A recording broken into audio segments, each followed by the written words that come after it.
예, 오늘 세 번째 시간은 우리 또 닥뚱님과 함께 호러 영화의 역사 알아보는 시간입니다. 코너 이름이 뭐였죠? 호러 영화사. 호러 영화사. 예, 이름을 뭐 짓기는 뭘 짓습니까? 그냥 있는 대로 가지. 예, 호러 영화사 두 번째 시간입니다. 지난번에 몇 년도까지 이야기 나눴죠? 최초의 호러 영화. 예, 몇 년도까지의 얘기 나눴냐고요?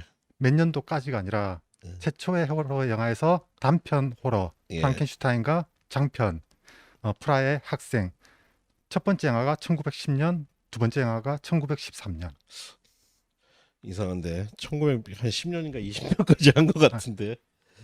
지난 시간에 쭉 하다가 거의 초반부를 얘기하면서 마지막에 한 편을 더 얘기를 했는데 제가 제목을 모르는 영화. 예.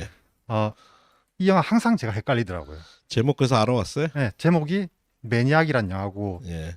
이 매니악과 매지션을 항상 헷갈리는데 매지션이 1926년 영화고 예. 매니악이 1934년 영화예요. 예. 그러면 호러 영화사 오늘은 두 번째 시간으로 어떤 작품부터 이야기해 주실 건가요? 일단 호러 영화의 여명기에 대해서. 여명기. 예. 여명기라고 하면 이 헐리우드가 스튜디오 체제를 갖추고 본격적으로 끝내주는 호러 영화를 찍기 시작하던 시절이 1930년부터거든요. 그거 이제 좀 역사적인 배경을 좀 아셔야 될 것 같은데 저희가 예전에 한번 설명을 드렸는데 스튜디오의 전성 시대는 사실은 영화 시스템적으로 또 상관이 있습니다. 왜냐? 원래는 영화 초창기에 에디슨이 영화에 관한 모든 저작권을 가지고 있었지. 내가 만든 매체니까 저작권료 많이 내. 그러다가 요게 이제 산업으로 가면서 영화 제작사들이 저 에디슨 개새끼 때문에 못 만들겠네. 도망가자. 해서 자리를 잡은 게 LA죠. 그때부터 스튜디오의 전성기가 시작이 됩니다. 그때쯤인 것 같아요. 예, 그러면서 그 에디슨의 기계보다 성능은 조금 못하지만 예. 아주 간단한 카메라가 나오죠. 이거 저작권이 없었기 때문에 예. 이걸로 초반에 엄청나게 영화를 찍게 되죠. 예. 그러면 이제 본격적으로 장르 영화의 산업화가 시작이 됐군요. 공포 영화의 산업화. 산업화 전에 예. 일단 호러 영화를 얘기하려면 1920년대의 독일 영화들, 표현주의 영화를 먼저 얘기를 해야겠죠. 예. 그런데 이 표현주의 영화들, 칼리갈리 박사의 밀실이나 노스페라투 그리고 파우스트 같은 영화들이 1920년대에 쭉 만들어지고 이때 표현주의를 꼽을 수 있는 영화가 26편이거든요. 이 영화들은 제가 제 개인 코너 호러 영화 표현주의에 잘 정리를 해놨기 때문에 그걸 보시면 되고 오늘 표현주의는 얘기하지 않겠습니다. 네. 표현주의 이야기는 또 한참 따로 또 해야지 사실은. 예. 일단 1920년대에 들어가기 전에 언급을 해야 되는 영화들이 있는데 보통 우리가 영화 정보를 찾아보면 IMDb를 많이 참고하죠. IMDb를 찾아보면 이 1910년대에 호러 영화라고 등록된 영화들이 꽤 있거든요. 네. 다 봤습니다. 잘하셨습니다. 그런데 호러 영화가 아닌 영화들이 꽤 많죠. 그렇죠. 네. 예. 이 가운데 1916년에 나온 독일 영화 호문클루스. 호문클루스. 예. 네. 말 그대로 호문클루스를 탄생시키고 이 호문클루스가 인간의 감정을 지니고 있지 않기 때문에 자신의 인간의 감정을 배우기 위해서 여러 지역을 찾아다니는 영화거든요. 이게 영화가 아마 6시간인가 8시간인가 그럴 건데 저는 일부만 봤습니다. 2시간짜리. 오호. 이 영화 꽤 볼만한데 영화 자체는 호러 영화하고는 전혀 상관이 없습니다. 하지만 이 호문클루스라는 이 존재는 16세기에 그 연금술사이자 학자인 파라켈수스가 처음으로 만들었다고 주장한 그런 존재죠. 이런 일종의 인조인간과 이후에 메리 셀리가 만든 프랑켄슈타인, 이 두 존재는 이후 호러 영화 장르에 굉장히 큰 영향을 끼치게 되죠. 그리고 1918년에 미이라 마의 눈, 해가 보면 뭐 미이라 영화에 영향을 줬다, 뭐 이런 식으로 공포 영화라고 소개되어 있는데 이거 공포 영화 아닙니다. 그냥 멜로 영화고 마지막 후반에 약간 심리 스릴러적 요소가 들어갈 뿐이지 호러 영화하고는 전혀 상관없고, 미이라의 눈을 보면 저주를 걸린다는 소문을 확인하러 영국인이 찾아갔다가 알고 보니까 웬 살아있는 여자를 미이라의 눈처럼 이렇게 사기치고 있는 걸 보고 그 여자를 잡아서 사랑에 빠진다. 그런데 그 여자를 감금하고 있던 남자가 그 여자를 찾아다닌다. 이제 그 정도의 내용이죠. 네. 그 다음 작품이 1919년에 나왔던 피렌체의 페스트. 이 영화는 에드가 알란 포의 적사병 가면을 영화한 작품이거든요. 그러면 분명히 호러가 돼야 되는데 호러가 아니라 종교 영화로 만들어졌습니다. 종교 영화고, 이 마을이 굉장히 흥청망청 살아가고 막 거의 남봉꾼들의 마을이죠. 그런데 거기에 있던 어떤 수도사가 결국 이 마을을 접수하고 그러면서 자기도 흥청망청 살게 되고 그러다가 제정신을 차린다. 비록 후반에 죽음이 마을을 배회하는 장면이 있거든요. 패스트가 돌았으니까 마을 사람들이 다 죽고 거기를 죽음이 활보하는 장면인데 그런 부분들을 빼고는 그냥 일반적인 종교 영화로 보시면 됩니다.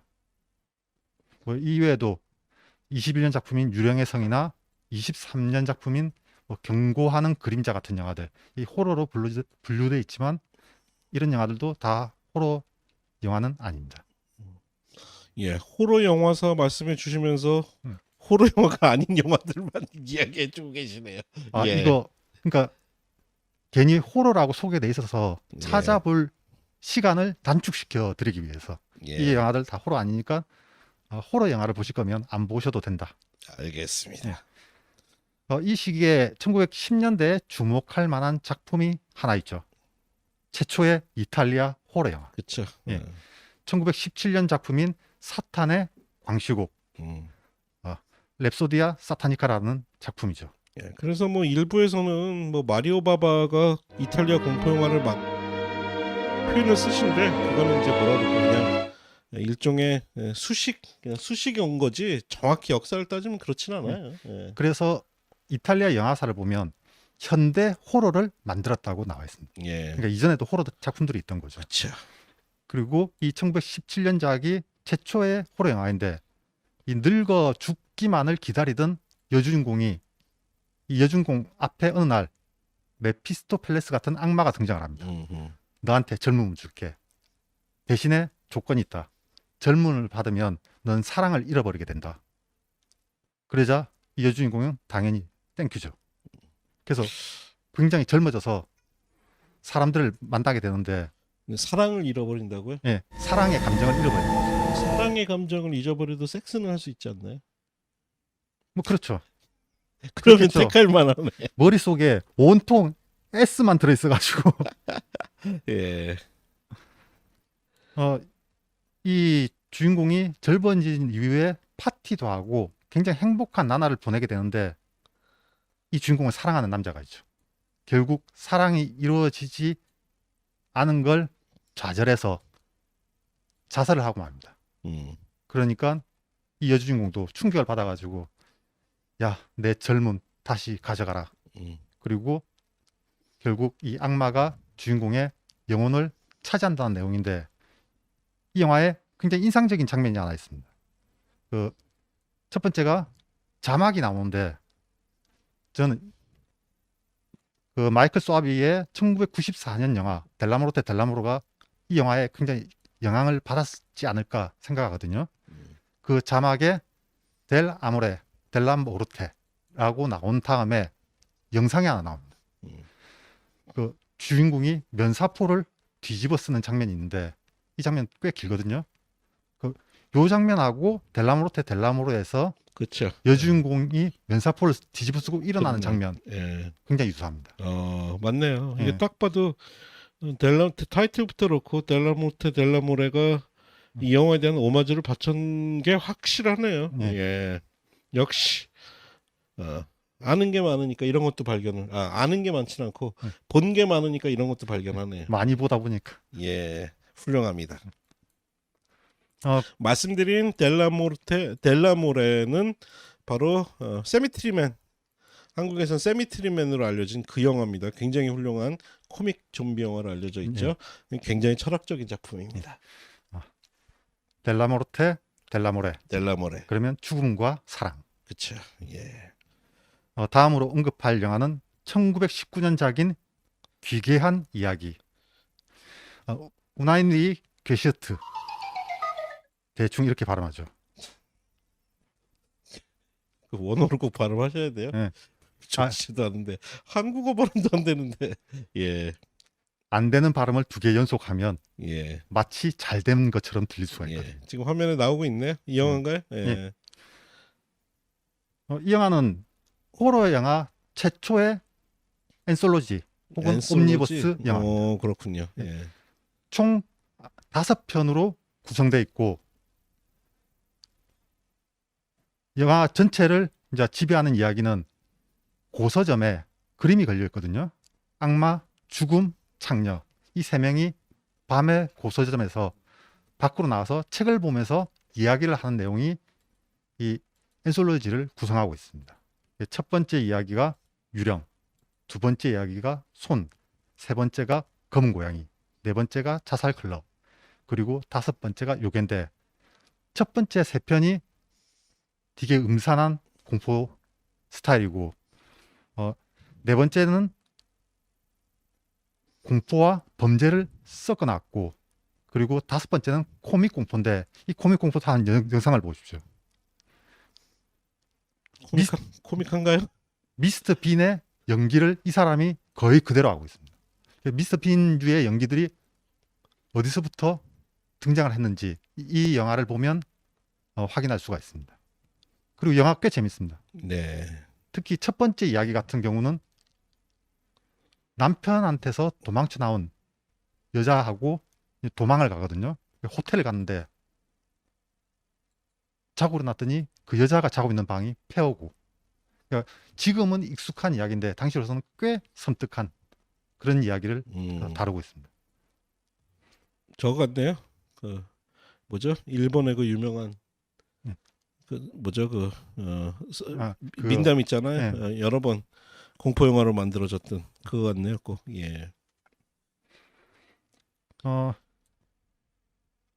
그 다음에 이제 1920년대로 넘어가면 표현주의 작품을 제외한 작품 가운데 굉장히 중요한 작품. 이게 스웨덴 영화죠. 1922년작 핵산. 핵산. 예, 핵산 굉장히 유명한 영화죠. 굉장히 유명하죠. 예. 본격적으로 마녀를 등장시킨 최초의 영화면서 또 최초의 포크 호러이면서 최초의 호러 다큐멘터리죠. 최초 특히 1920년대, 19년, 10년대, 20년대를 얘기하다 보면 최초를 라는 타이틀을 다는 작품들이 굉장히 많이 나올 수밖에 없습니다. 특히 장르적 실험들을 굉장히 많이 했고 여러 가지 영화들을 만들다 보니까 최초의 이런 포크 호러라든지 최초의 어드벤처 호러라든지 이런 작품들이 많이 등장하게 되죠. 특히 이 영화는 호러 영화에서 최초로 누드를 등장시킨 장면. 그랬었나? 기억이 안 나네. 이 영화에 최초로 누드가 나오고 그리고 그 스톱모션 애니메이션으로 악령을 만든 그런 것도 이 영화에서 최초로 등장을 하게 됩니다. 예, 계속 설명해 주시죠. 이 영화 핵산은 지금 봐도 꽤 인상적인 걸작이죠. 이미지들을 공포 영화 역사의 길이 남을 초창기 걸작 중에 하나죠. 예. 병피디님 전체 화면 전환해 주세요. 똑같은 장면 너무 계속 많이 나와요. 네. 1920년대는 1차 세계대전 직후죠. 그런데 영화의 1차 세계대전이라고 하면 보통 참호전의 공포를 얘기하는데 영화에는 참호전의 공포가 거의 반영이 되지 않습니다. 특히 호러 영화에는 그런 것들이 반영이 안 되고 역사학자 에릭 홉스본 같은 경우는 20세기의 시작을 1차 세계대전이 시작되는 1914년으로 잡거든요. 그래서 보통 장기 19세기, 단기 20세기 이렇게 얘기를 하는데 이 시기에도 1920년대에도 지식인들은 세계가 바뀐 걸 인지를 하지만 일반 사람들은 그냥 19세기적 의식을 가지고 살았거든요. 그래서 19세기의 이 19세기적 의식에서 굉장히 중요한 요소들이 바로 새로운 에너지인 전기, 그 다음에 다행히 있었던 종의 기원, 이 종의 기원에서 다루는 진화론, 이런 것들이 결국 30년대 영화를 20년대 30년대 영화를 굉장히 크게 지배하게 됩니다. 그리고 종의 기원에서 얘기했던 진보의 개념과는 좀 많이 다른 진화를 진보로 인식하는 그런 경우도 많았었고, 그런 전기 에너지가 가진 미지의 힘, 인간을 살릴 수도 있고 죽일 수도 있는 이 힘에 매료돼서 그런 영화들을 굉장히 많이 만들고 그게 호러 영화의 굉장히 큰 부분을 차지하게 되죠. 예, 뭐 이제 20년도 되면 이제 또 하나 이제 큰 흐름이 시작되는 건데 이제 그건 이제 헐리우드 메이저 스튜디오들이 공포 영화를 만든다는 거겠죠. 근데 이제 그 얘기는 워낙 또 긴 이야기다 보니 오늘 할 이야기는 아닐 것 같고요. 오늘 할 얘기는 아주 조금 남았습니다, 아직. 예. 이 시기에 중요한 영화 가운데 한 편이 파고님이 굉장히 좋아하시는 잃어버린 세계. 이 영화 굉장히 기념비적인 작품이죠.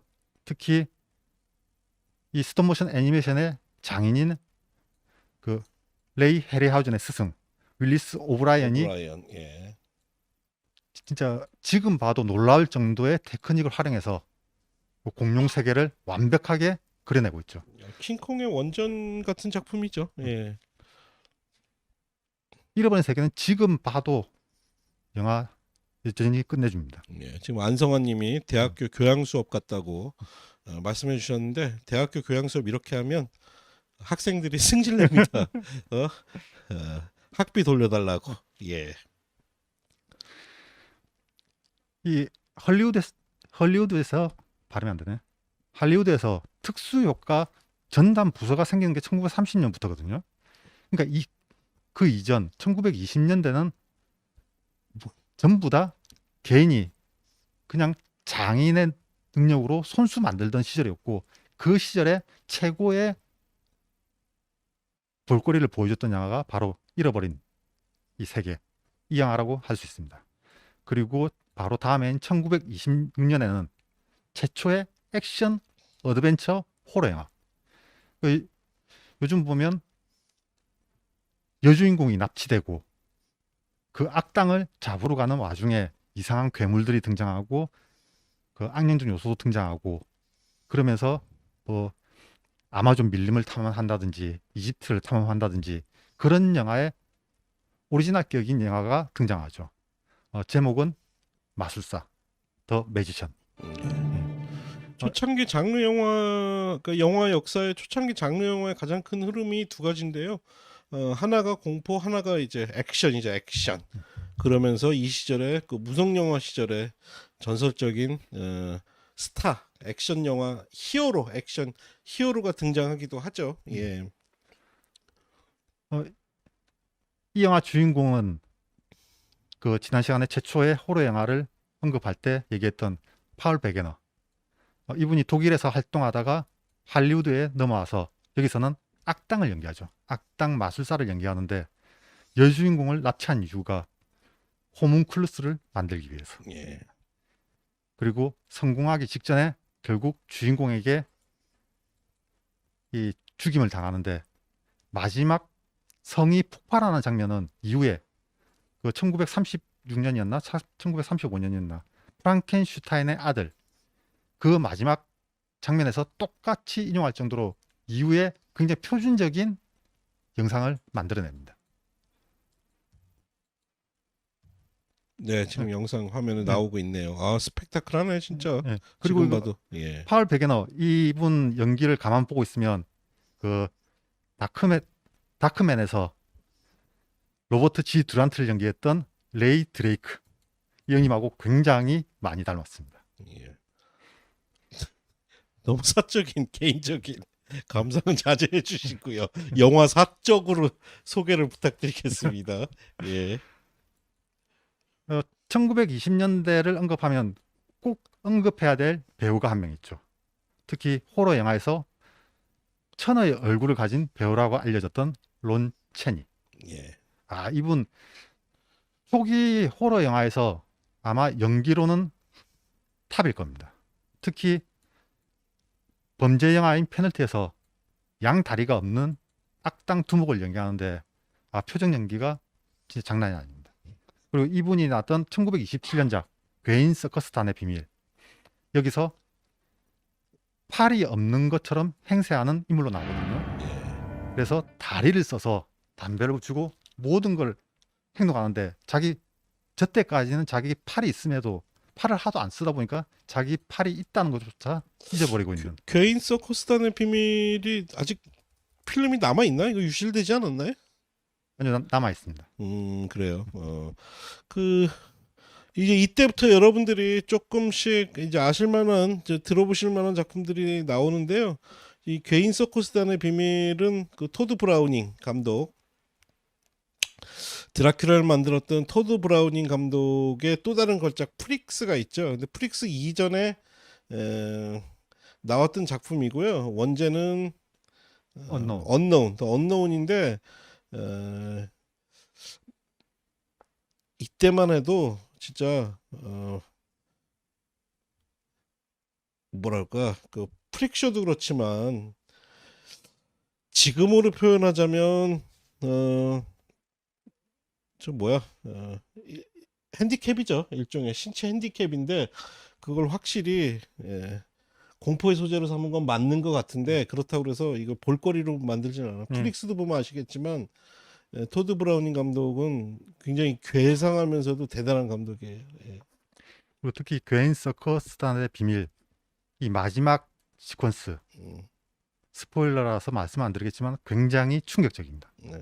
지금 봐도 충격적입니다. 이게 프릭스의 원전 같은 영화라고 볼 수 있지 않을까요? 그렇죠. 사실은. 예. 그 서커스단을 배경으로 하고 있고. 그렇죠. 예. 이거 한번 보실 수 있으면 유튜브에서 볼 수 있나? 비메오 같은데 올라와 있습니다. 아, 예. 한번 보십시오. 특히 프릭스 좋아하셨던 분들은 한번 요거 찾아보시면 좋을 거예요. 예. 아, 지금 봐도 정말 인상적이죠. 예. 영화 되게 괴상해요, 진짜. 예.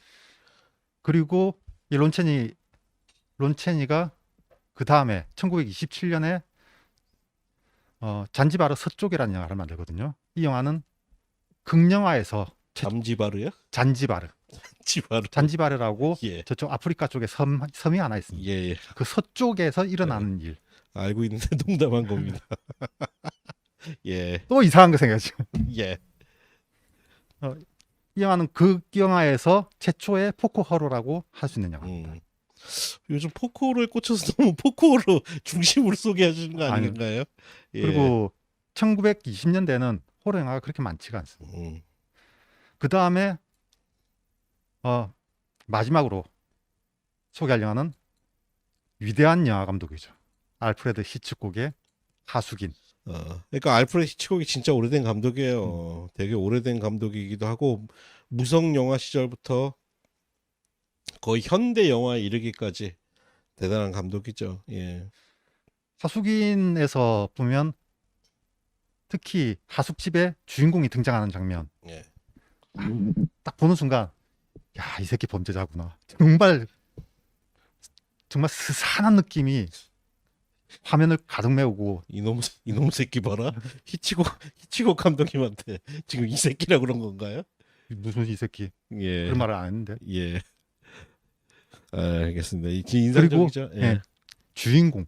이 영화의 주인공. 주인공 새끼. 히치콕 새끼 말고. 예. 히치콕 형님한테 어떻게 그러겠습니까? 일단 영화가 굉장히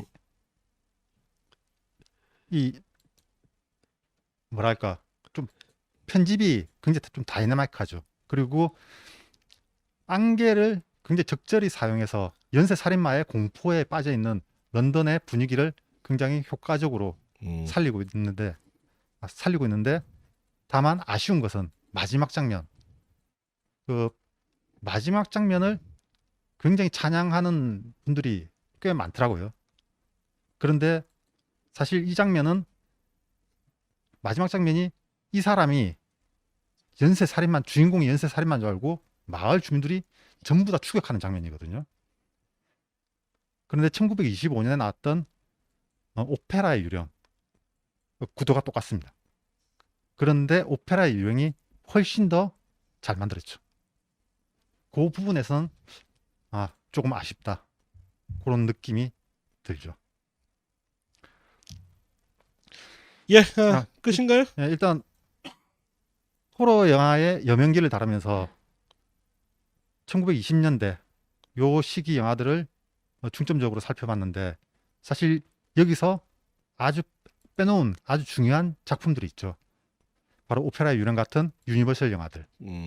사실 유니버셜 영화들은 20년대보다는 30년대에 속해 있기도 그렇죠. 하고 20년대 시작을 했고 30년대 전성기를 맞이했죠. 예. 그렇기 때문에 다음에 다룰 예정인데 특히 우리가 호러 영화의 여명기를 길게 보면 1959년까지라고 볼 수 있거든요.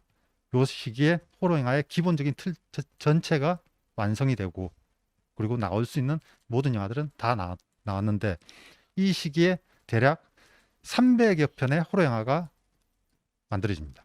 만들어진 건 더 되지만 필름이 유실돼서 우리가 볼 수 없는 것들이 많기 때문에 이 300여 편 가운데 거의 80여 편이 유니버설 호러 영화입니다. 그 정도로 굉장히 큰 분량을 차지하고 있기 때문에 유니버설 호러는 따로 다뤄야 되지 않나. 그래서 다음 시간에는 유니버설 호러 가운데서도 유니버설 클래식 몬스터, 그래서 프랑켄슈타인이라든지 드라큘라 이런 부분들을 살펴보도록 하겠습니다. 예, 진짜 대학교 교양 강의 수업 같던 시간이네요. 예, 제가 예, 원래 지루하죠. 그러게 오늘 유독 지루하네요. 제가 하도 이렇게 여기 나오면 말을 더듬고 긴장하고 이러니까 오늘 나올 때 오늘 잘해야지 이러고 제가 한자를 잘 몰라서 손에다가 한글로 왕 이렇게 썼거든요. 와, 정치적 멘트까지. 그런데 샤워를 하고 났더니 다 지워졌네. 지워져서 안 보여요. 예, 예, 하여튼 좀 루즈하더라도 이제 조금 넘어가면 여러분들 좋아하시는 영화들이 나올 테니까 그러면은 이제 그 영화들이 어떤 의미가 있는지 조금 더 재미있으실 거예요. 예. 닥두님에게 말하는 스킬을 가르치는 게 좋을까? 아니면 닥두님의 콘텐츠를 잘 설명할 수 있는 사람을 찾는 게 좋을까? 예. 둘 다. 예. 근데 확실히 공포 영화만 좋아하시는 분들이 많구만. 이게 타이틀 때문에 그런지 아니면 평상시에 못 보던 아이디를 가지신 분들이 많고 저희가 이제 고정 코너 위에도 공포 영화 중간중간 닥수님 강의 듣기 싫으면 다른 코너로 대체도 하고 한번 그래보지 뭐. 예. 고전 영화들이 사실 접근하기가 굉장히 어렵죠. 흑백에다가 뭔 얘기를 하는지도 잘 모르겠고 예. 그런데 보다 보면 굉장히 심플하거든요. 사건도 심플하고 이야기도 심플하고 그리고 결정적으로 굉장히 짧습니다. 영화의 거의 대부분이 1시간에서 1시간 10몇 분 딱 요 사이이기 때문에 그냥 깔끔하게 한 편 보고 딴 일 해도 되고. 예, 알겠습니다. 하여튼 닥수님은 베테의 왕이자 공포 영화계 왕입니다. 다음부터 왕자 적고 오세요. 예, 예, 이렇게 오늘도 우리 세 분 모시고 호러 위크 얘기해 봤고요. 호러 위키 얘기 나눠봤고요. 저희가 3주에 한 번씩 하기로 했는데 뭐 인기 있거나 여러분들이 원하시면 좀 더 자주 할 수도 있고. 근데 뭐 오늘 슈퍼챗 쏴주는 거 보니까 3주에 한번 해야겠네. 3주에 한번 하고 봐서 건너뛰고 막 이래야겠네. 예, 알겠습니다. 예, 농담이고요. 오늘 하여튼 늦은 시간까지 많은 분 예고도 없었는데 함께 해주시면 감사하겠고요. 저희가 가급적 3주에 한 번씩 그리고 여러 개 생기면 2주에 한 번씩이라도 저희가 찾아뵐 수 있도록 하겠습니다. 오늘 언급된 영화들 한번 오늘 밤에 찾아보시고 즐거운 연휴 3일 연휴죠. 3일 연휴 되시면 좋겠네요. 예, 지금까지 호로위키 두 번째 시간 함께 해봤고요. 함께 해주신 크리스님, 우리 김봉석 평론가님, 그리고 닥두님, 그리고 현장에서 오늘은 심지어 자신의 존재감을 알리기 위해 사고까지 친 우리 병PD님 감사합니다. 좋은 주말 되세요. 감사합니다.